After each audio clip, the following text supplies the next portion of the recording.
Man vs. Food was a glorious mix of travel, tradition, and towering stacks of meat. And it gave us one of the most oddly beloved icons in food TV, Adam Richman. But behind the 5-pound burritos and atomic hot wings is a story of internet scandals, near-death experiences, and a show that just couldn't quit. And what was once one of the biggest Food Network shows of the 2000s suddenly disappeared, like ranch dressing at a hot wings challenge. So, today we're going for deep fried gold as we answer whatever happened to Man vs. Food. But before we chow down, be sure to subscribe to the Weird History Food channel. Then leave us a comment letting us know what other over-the-top food shows you'd like to hear about next. Okay, are you gonna finish that? Man vs. Food premiered on December 3, 2008 on the Travel Channel. The idea was simple but brilliant. Combine food tourism with extreme eating. At the time, there were shows about cooking and restaurant reviews, but nothing like this. A host facing down local eating challenges across America. Enter Adam Richman.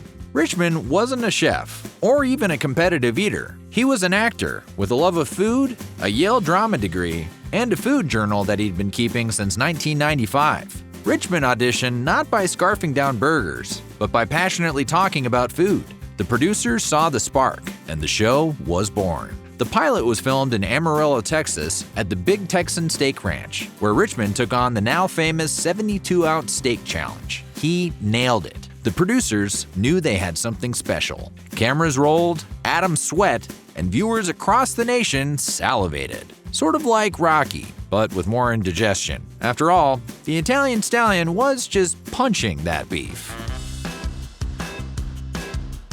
The show was an instant hit. Viewers were hooked by the mix of food tourism, local flavor, and high-stakes eating. Man vs. Food became Travel Channel's highest-rated debut ever. Richman's charisma made it more than just a stunt show. He celebrated local restaurants, traditions, and people. The format was reliable. Adam would visit a city, try a few iconic local dishes, then end with a wild eating challenge. Some involved massive portions, like a 12-egg omelet or a 5-pound burrito. Others were about spice, like the notorious fire-in-your-hole wings in Sarasota, Florida, which were so hot they nearly hospitalized him. You know your chicken wings are intense when you need both a waiver and a priest. The show struck a cultural nerve. It was spoofed on SNL and referenced in sitcoms. Food bloggers and YouTubers started doing their own versions. Eating challenges at local restaurants surged in popularity. Man vs. Food had become a cultural phenomenon. You know you've made it when your show inspires both a Halloween costume and mild gastrointestinal panic. Richman became a household name. He appeared on talk shows, judged Iron Chef America, and was treated like a rock star at food festivals. He wasn't just eating, he was entertaining, and the world ate it up.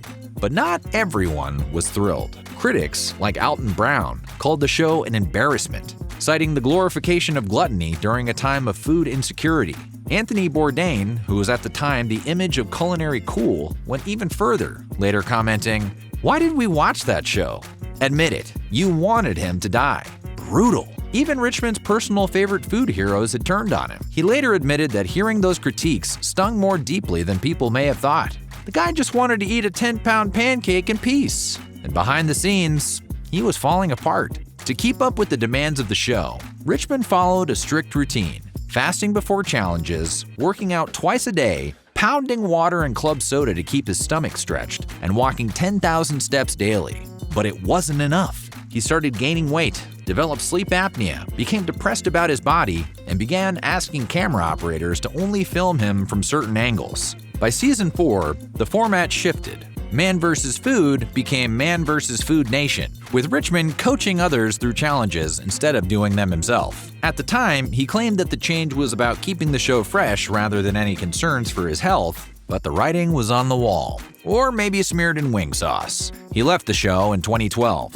The final episode aired like the end of an era, one that ended in meat sweats. After leaving, Richman focused on getting healthy. He lost 70 pounds and posed nude for Cosmopolitan UK. And not even in the hold a strategically placed fork way. He went the full Monte Cristo. He also tried new shows, like Amazing Eats, Best Sandwich in America, and The Traveler's Guide to Life. He even wrote a book, America the Edible. He was on a mission to prove there was more to him than just the man who once ate 180 oysters in a single sitting, although he should definitely keep including that on his resume. But then came the controversy. In 2014, Richman posted a photo of his weight loss on Instagram with the hashtag #Thinspiration, which is a term linked to eating disorders. When commenters criticized him, Richman lashed out, telling one to grab a razor blade and draw a bath. The Travel Channel pulled the premiere of his new show, Man Finds Food, and postponed it indefinitely. Richman apologized, agreeing that his words were inexcusable and explaining that he had long struggled with body image, which could have contributed to his outburst. But the damage was done. Though Man Finds Food eventually aired under a new name, Secret Eats, it never reached the popularity of his earlier work. He also dealt with hurtful misinformation about his health and well-being, including persistent rumors he had died. He later revealed that these were deeply hurtful and drove him away from the spotlight. In 2018, Richman nearly died from an MRSA infection in his mustache while in Zurich. MRSA, for reference, is a deadly flesh-eating virus, and it was looking to start its own food-eating challenge. What started as a pimple turned into a swollen lip and required surgery. The infection had entered the so-called danger triangle of the face, where infections can spread directly to the brain. He was quarantined, hospitalized, and flown home with his mother by his side. Despite the chaos, Richman stayed in the game. He appeared on morning shows, judged cooking competitions, and eventually landed with the History Channel. There he found a new groove with shows like Modern Marvels, The Food That Built America, and Adam Eats the 80s. The 80s show brought Richman back into the cultural spotlight, with tears, nostalgia, and some seriously questionable vintage candy. He bonded with collectors over long-lost snacks and shared emotional stories about the food that made us who we are. He cried over fruit punch. Real tears. It's not hard to believe the genuine emotion from a man who loves food so much he once ate hot wings so intense they made his nose bleed. Richman may have moved on, but Man vs. Food wasn't done. In 2017, the Travel Channel rebooted the show with a new host, Casey Webb. Like Richman, Webb was an actor with restaurant experience, and like Richman, he didn't know he was auditioning for Man vs. Food. He just knew it was a food show. The fan response was mixed. Some loved Webb's energy and picked up where they left off. Others were loyal to Richman and missed the original vibe. Reddit threads debated the pros and cons of each host like it was the Great Food Challenge Supreme Court. Webb took the criticism in stride. He admitted that the first season was pretty difficult on him, both mentally and physically. But he stuck with it. Webb tackled a 78-ounce steak in Montana, a 4-pound cowboy showdown in South Dakota, and a Brahma Bull tri-tip sandwich the size of a toddler. Over 5 seasons and 64 episodes, he carved out his own space in the franchise. The show moved to the Cooking Channel in 2019 for Season 8, continuing its run through 2022. It even documented the changing face of the restaurant industry during COVID, capturing places on the edge of survival. Despite all the chaos, the heart of the show stayed the same: good food, local pride, and the eternal question, can one person really eat all that?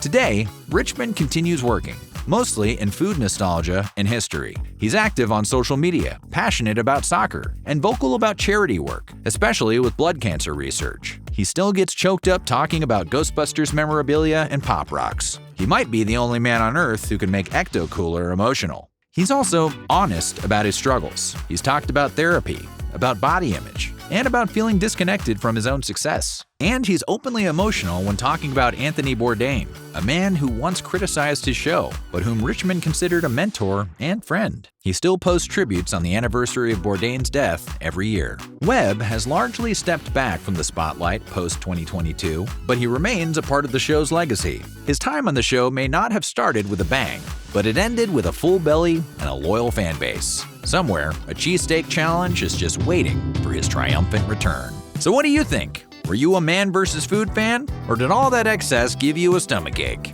Let us know in the comments below. And while you're at it, check out some of these other weird history food videos.